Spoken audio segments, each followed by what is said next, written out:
तो ये जो बड़े बड़े सवाल हैं, ये ऑब्वियसली मैं अकेला इनका जवाब नहीं दे सकता, और मुझे ज्वाइन किया है मेरे दो दोस्तों ने, एक कराची में है, एक इस्लामाबाद में है, मगर दोनों मेरे साथ हैं, दोनों मेरे दिल में हैं। Abdul Muiz Jafri of HWP Law and Mohsin Kamal of MK and Associates. MJ, you are in Karachi, which is my hometown, so I will start with you. Simply put, bias है मेरा, sorry MK, मेरा bias है कराची वालों के लिए। तो शुरू करेंगे एमजे से। यार, why do we need special courts? सवाल ये, क्यों ये आर्मी के कोर्ट्स की जरूरत है? होनी नहीं चाहिए वजाद। Thank you very much for having me on again. It's a pleasure to be on your platform. I didn't know I knew as many people as shared your last videos that you did with me. So it was a bit of a success. Thank you for doing that. That was a great show. Thank you for having me. यार देखें, special courts किसी भी चीज को special जब करते हैं जब उसकी रेगुलर जो है वो चल नहीं रही होती। तो हमने एंटी टेरर, जब हमने अल्ताफ हुसैन के MQM को हैंडल करना था तो एंटी टेरर कोर्ट बनाए, क्योंकि नवाज शरीफ साहब को ये गंदगी जो है वो जल्दी से साफ करनी थी कि 60 दिन के अंदर फैसला दें, 30 दिन के अंदर फैसला दें। उसके अलावा जब बैंक्स जो हैं वो प्राइवेटाइज हुए तो बैंकिंग कोर्ट्स बनाए, क्योंकि हम हर चीज़ के ऊपर स्टे हो जाती थी, कोई किसी के पैसे वापस नहीं देता था। फिर जब हमने एहतसाब ब्यूरो बनाई तो एहतसाब कोर्ट्स बनाए। फिर जब वो नैब ब्यूरो बन गई तो नैब कोर्ट्स बनाए, क्योंकि भाई आम कोर्ट जो है उसके खुदा न खास्ता जज को ट्रेनिंग देके सेंसिटाइज करके एंटी टेरर कोर्ट में नहीं भेजना। नहीं, ये तो बड़ी गलती हो जाएगी, वो काबिल हो जाएगा। या फिर एक आम जज को ट्रेन करके बैंकिंग कोर्ट्स की तरफ नहीं भेजना, यहाँ भी गलती हो जाएगी। या कोई बैंकिंग मेंबर उसके साथ नहीं बिठा देना, गलती हो जाएगी। नहीं, आपने व्हील को वापस से इन्वेंट करना है। तो ये व्हील की वापस से इन्वेंशन होते होते फिर जो उसका फाइनल फॉर्म था वो ये था कि जी मिलिट्री कोर्ट्स बनाए। अब इसके अंदर जो बेसिक इश्यूज हैं उस पर हम बाद में आएंगे, लेकिन ये भी एक उसी की कड़ी है कि यार आप लोग जो है ना वो हर एक को छोड़ देते हैं खामखाई में। आप या तो डर जाते हैं आपके जजेस, या आप लोग जो है वो एविडेंस को खामखाई में समझते हैं कि अगर किसी को डंडे मारे हैं तो उसका कन्फेशन जो है वो ठीक नहीं है, या फिर आप उनको वकील को बहुत अच्छे दिला देते हैं, या फिर आप खामखाई में बहुत ज़ाया करते हैं। तो आप ज़रा मिलिट्री कोर्ट्स की तरफ आएँ, और जब बहुत ज़्यादा बड़े और संगीन सानेहात होते हैं तो मुल्क, हमारे जैसे कमज़ोर मुल्क जो हैं वो फिर इन बातों को सुन लेते हैं और आईनी तरमीम पास कर देते हैं, और फिर आपका पूरा सुप्रीम कोर्ट बैठ के उस आईनी तरमीम के चैलेंज को एक ऑमलेट बना के पेश करता है कि जहाँ सब कहते हैं हाँ सेलिएंट फीचर्स तो हैं, मिलिट्री कोर्ट्स तो गलत हैं, लेकिन क्योंकि 2 साल के लिए हैं तो शायद अच्छे हैं, तो ये लोग तो बहुत बुरे हैं तो चले होने दें। और फिर मिलिट्री कोर्ट्स आपके आ जाते हैं और उनका नतीजा जो निकलता है वो इतना भयानक होता है कि 70 के करीब लोग जो हैं वो, उनको अपील का हक नहीं है, लेकिन वो फिर भी इंसानी बेसिस पे, फंडामेंटल राइट्स के बेसिस पे जब पेशावर हाई कोर्ट अपील करते हैं तो वकार सेठ ये डिक्लेयर करते हैं कि भाई इनको ट्रायल नहीं मिला, इनको जो भी मिला इनको ट्रायल नहीं मिला। क्योंकि एक तो आपने कहा है कि इनको हक है अपना काउंसिल सेलेक्ट करने का, तो इन 70 के 70 ने एक ही काउंसिल को सिलेक्ट किया, और वो काउंसिल सेलेक्ट किया जो इनकी मादरी ज़बानी नहीं बोलता। और फिर इन सब के सब को जो आपने कन्विक्ट किया वो आपने एक ऐसे कन्फेशन पे कन्विक्ट किया जो सब ने आइडेंटिकल कन्फेशन, जिस हाथ से लिखा हुआ कन्फेशन है, जिस जबान में लिखा हुआ कन्फेशन है, वो सब एक जैसा कन्फेशन है। और फिर इस कन्फेशन के ऊपर वो सब खड़े होने को कह रहे हैं, तो वो तो नहीं कह रहे कि वो खड़े हुए हैं। और फिर इनमें से कुछ तो ऐसे जिनको आप बहुत पहले फारिग कर चुके हैं, उनका नाम बस आपने डाला था ताकि नंबर्स के अंदर गिनती पूरी हो जाए कि यार ये मिसिंग नहीं थे। तो जब इस तरह की नज़ीर होती है, इस तरह की प्रेसिडेंट्स होती है, तो फिर बंदा सवाल करता है कि फिर मिलिट्री कोर्ट्स जो हैं वो, देखिए मैं आपको बहुत ज़्यादा टाइम नहीं लेना चाह रहा, लेकिन दुनिया भर के अंदर मिलिट्री कोर्ट्स और कोर्ट मार्शल का एक छोटा सा महदूद जुमरा होता है कि जहाँ वो सिविलियंस को ट्राई करते हैं, होता है उनके पास स्पेस। क्यों होती है? क्योंकि वो सिविलियन जासूस जो मिलिट्री के साथ मिला हुआ हो उसको अगर ट्राई करना हो, या फिर वो पुराना मिलिट्री ऑफिसर जो रिटायर होकर सिविलियन बन गया हो। पाकिस्तान में रिटायर होकर आप सिविलियन नहीं बनते ना, आप रिटायर होकर फिर आप फौजी रिटायर्ड हो जाते हैं, यानी कि वो भी एक अलग क्लास होती है, सिविलियन नहीं बनते खुदा ना खास्ता।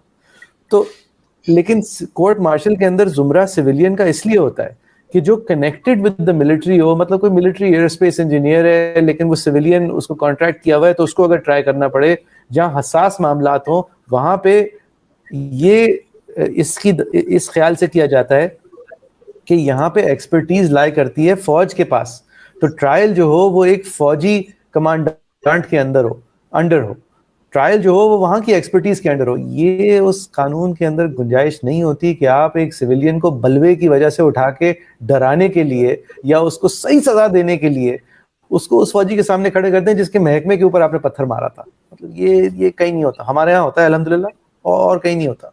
मतलब अर्जेंटीना में होता है, फुटबॉल वर्ल्ड कप से पहले जब डिएगो मैराडोना के लिए एक स्टेज सेट की जा रही थी, इस तरह के ममालिक में होता है। मतलब हॉन्डुरस में, बोलिविया में, मतलब कॉन्गो में हो रहा होगा अभी, या ज़ाम्बिया में, या वो सोमालिया में। लेकिन मतलब समझ गया हूँ ताने ना इतने ताने ना कैसे हैं मुझे। तो एक तो पंजाब की हुकूमत है ही नहीं, वो तो पता नहीं क्या है, उसकी इद्दत शुरू हो गई है, मुद्दत उसकी खत्म हो गई है। सो थोड़ा सा मुझे उसकी लीगैलिटी एक्सप्लेन करें कि पहले फौज को ग्रीन लाइट कौन देगा लीगली स्पीकिंग, और फिर फौज जब इसमें पड़ गई तो प्लीज टेल मी कि एग्जैक्टली कोर्ट रूम में सीन क्या होगा। ये जीएचक्यू में ये ट्रायल्स हो रहे होंगे, ये कैंटो में ट्रायल्स हो रहे होंगे, what does this really look like? ये जो लड़के लड़कियां हैं जो निकले थे, जिन्होंने चलो किया जलाओ घराओ, ये कोई कानून के कटहरे में होंगे, ये किसी टॉर्चर सेल में होंगे, इन्हें कोई ब्रिगेडियर सुन रहा होगा, कोई कर्नल सुन रहा होगा, कोई जनरल सुन रहा होगा। Play it out for me यार। अब जरा आप मुझे जरा मौका दें और मुझे रोकिएगा अगर मैं बहुत ज्यादा मतलब रैंडमली लेफ्ट राइट हो रहा हूँ। एक बंदा है हसन अस्करी, एक जनरल है या जो हैं, उनके बेटे थे, उन्होंने वो ऑस्ट्रेलिया से आए हुए थे और उनको इतनी अकल चढ़ी कि उन्होंने सोचा कि वो पाकिस्तान के अंदर जब आए हुए हैं छुट्टियों पे, तो वो जनरल बाजवा को एक ख़त लिखें, जब general Bajwa chief of army staff थे, और उनसे एक लमेंट करें कि ये आपने कहाँ इस मुल्क को पहुँचा दिया है। तो बाजवा साहब ने उस ख़त को रेफ़र किया फील्ड जनरल कोर्ट मार्शल या कहीं, जो 4 तरह के कोर्ट मार्शल होते हैं उनमें से एक को, और कहा कि ये इंसाइट कर रहा है ऑफिसर्स को मेरे खिलाफ, ये बगावत की तरफ इंसाइट कर रहा है। लॉन्ग स्टोरी शॉर्ट, उस बंदे के खिलाफ एक ट्रायल हुआ, कहाँ हुआ मुझे नहीं पता, लेकिन उस ट्रायल के बाद उसको कन्विक्ट किया गया, 5 साल कैद, आज भी कैद में, और किसी रैंडम जेल के अंदर उसे डाल दिया। अच्छा, उसके वालिदैन बेचारे इस बात पे उतर आए कि ये जेल हमसे बहुत दूर है, 86 साल का बाप है जनरल रिटायर्ड, वो इस बात पे उतर आया। एक तो उसने लाहौर हाई कोर्ट में चैलेंज किया, लेकिन अब आपकी अदालतें अगर आज़ाद होती हैं तो फिर ये बातें होती हैं ना। ये 5 मिनट का केस है, ये जिस दिन शुरू हुआ था उस दिन के बाद 5 मिनट का केस है, लेकिन उस अदालत ने इसको लगने ही नहीं दिया। वो जो हामिद खान साहब कहते थे ना, गुलजार डॉक्ट्रिन, कि जिस केस में ज़रा मसला है उसको लगने ही ना दो, तो ये लगने ही नहीं दिया केस। अच्छा, फिर वो जनरल साहब पहले तो इस बात पे निकले थे कि यार इस मुल्क में कुछ मतलब कोई दीन ईमान होता है, आइन होता है, कुछ होता है यार, क्या हो रहा है। वो फिर किस बात पे रिड्यूस हो गए थे, एप्लीकेशन उन्होंने लगाई कि यार इसको इस जेल से, ये जेल मुझसे कोई 150 मील दूर है, इसको इस जेल में मूव कर दो जो मुझसे 30 मील दूर है, मैं 86 साल का हूँ। तो वो भी नहीं ग्राउंड हुआ, क्योंकि बाजवा साहब की अना को ठेस पहुंची थी और उनको सबक सिखाना था कि यार ये रैंडम पुराने जनरल्स के बच्चे अगर बोल रहे हैं तो नए जनरल्स के बच्चे ना बोलना शुरू हो जाए तो बड़ा मसला होगा। तो खैर, आप देखें हर चीज़ जो है वो प्रेसिडेंट से, आप पाकिस्तान के अंदर हम वैसे ही ज़हनी तौर पे गुलाम हैं। हम कोई कानून के बारे में बात करते हैं तो सबसे पहले आपसे यही कहा जाता है कि भाई कोई पुरानी कानून की बात लेके आओ कि किसी का और ने कहा हो तो हम आपकी बात मानेंगे। प्रेसिडेंट के बगैर हम नए तरीके से कानून के बारे में सोचना तो हराम है। तो मैं प्रेसिडेंट से ही सोचना चाह रहा हूँ कि भाई मिलिट्री कोर्ट्स ने आज तक क्या किया है। तो ये जो इस हसन अस्करी के साथ हुआ है, ये ह्यूमन राइट्स की धज्जियाँ बिखेरना, मजाक, एक तमस्खर बनाना, एक आदमी की अना के ऑल्टर पे एक इंसान की ज़िंदगी को कुर्बान कर दिया आपने। अब ये लोग हैं, ये बलवाई हैं, जिसने वो मोर चोरी किया था, जो कहता है कि मैं उस मोर को रेस्क्यू कर रहा था। मतलब इसको जो ट्राई करेंगे, इसकी ज़िंदगी का मतलब I don't know what will happen to his life, because इसको ट्राई करेंगे, कहाँ ट्राई करेंगे हमें नहीं पता होगा। फिर इसकी अपील आएगी, इसके वालिद साहब के पास अगर पैसे होंगे तो कोई तरीके का वकील करेंगे, वरना कोई बेचारा वकील होगा। और जिस कोर्ट के सामने आएगी, अगर लाहौर हाई कोर्ट के सामने आती है, तो वो लाहौर हाई कोर्ट के जज साहब जो हैं उनके बारे में कोई 100 खबरें छप चुकी हैं कि उनके जो सन इन लॉ हैं वो पीटीआई में मिनिस्टर हैं। तो मतलब आज़ाद, जिस लेवल की आज़ादी चाहिए होती है ना ये चीज़ें करने के लिए, वो लेवल की आज़ादी इस तरह नहीं मिलती कि मतलब बंदयाल साहब की गाड़ी जो है वो आर्मी हाउस तक जाते हुए एक जर्नलिस्ट ने वीडियो कर ली, इस तरह नहीं होता। आपको 5 मिनट जस्टिस में लगते हैं, लेकिन वो 5 मिनट जब लगते हैं जब आपके मतलब कोर्ट के दरवाजे में ना फंसेगा। तो ये एक बहुत ट्रैजिक और बहुत सिंपल सिचुएशन है। इससे कोई भी तमीज़ का कोर्ट ऑफ लॉ 1 मिनट लगाएगा इसको ठीक करने में, लेकिन वो कोर्ट ऑफ लॉ आपको मिलेगा नहीं। माजरत मोहसिन साहब, आपसे मैं ये समझ गया हूँ कि मैंने उस सवाल का मतन जवाब नहीं दिया, तो ये भी बताएं उन्हें कि वो जो जज होता है वो जनरली एक सीनियर आर्मी ऑफिसर होता है जो कि लेफ्टिनेंट कर्नल रैंक के होते हैं, वकील आमतौर पर ब्रिगेडियर रैंक के ऑफिसर को लगती है। लेफ्टिनेंट कर्नल रैंक का मतलब कि 40-42 साल का अफसर होता है। इसका मतलब ये वजाहत, आप अपने मदर इंस्टीट्यूशन के खिलाफ एक अपील सुन रहे हैं एक सिविलियन की।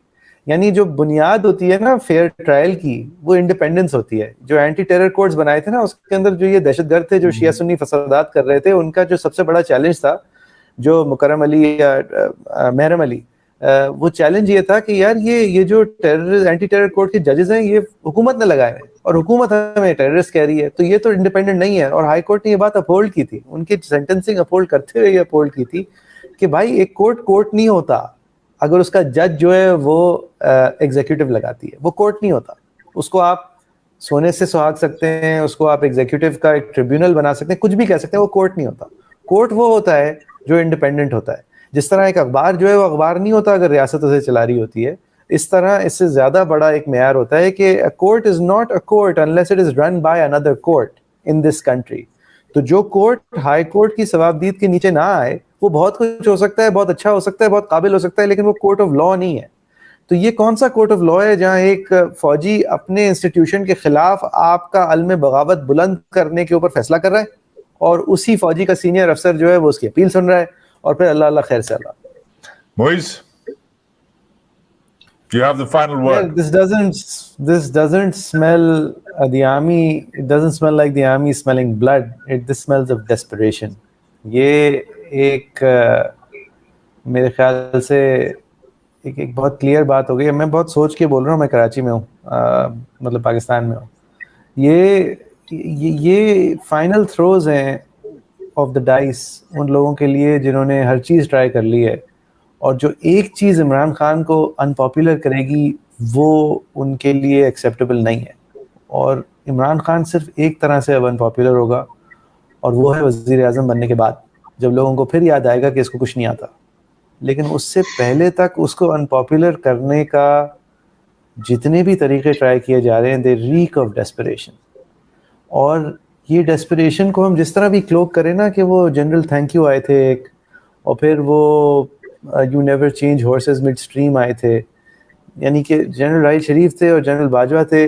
जिस तरह भी इसको ड्रेसअप करें ना, in the end it was one man thinking यार मुझे 3 साल और मिल जाए, या मुझे 3 के बाद 1 साल और मिल जाए, या मेरी सीट ना चली जाए। इसी से डेस्परेशन क्रिएट होती है। तो we are once again in desperate times.